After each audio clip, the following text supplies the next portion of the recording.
अच्छे होंगे। आप सभी का एमडी योधी लोकगीत में स्वागत है। आज बहुत सुंदर बहुत प्यारी एक गीत लेके आई हूँ, आप सबको जरूर पसंद आएगी। पसंद आ गई दोस्तों थोड़ी भी तो लाइक सब्सक्राइब जरूर कर देना। चलो शुरू करते हैं।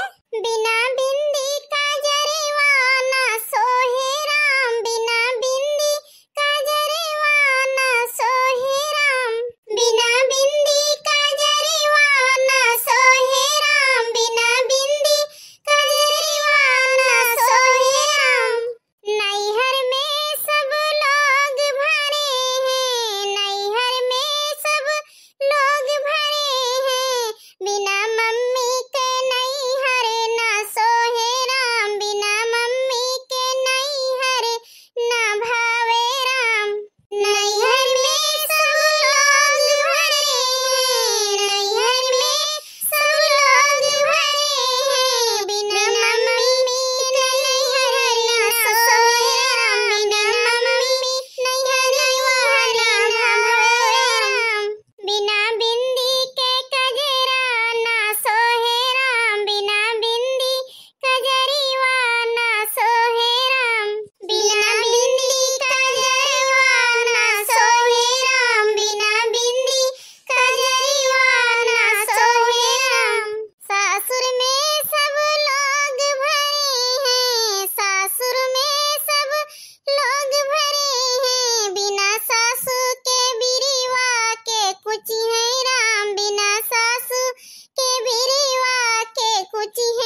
आई होगी तो लाइक सब्सक्राइब जरूर कर देना। मिलते हैं अगले गीत के साथ, तब तक के लिए बाय बाय। तब तक के लिए खुश रहिए, खुश रहिए।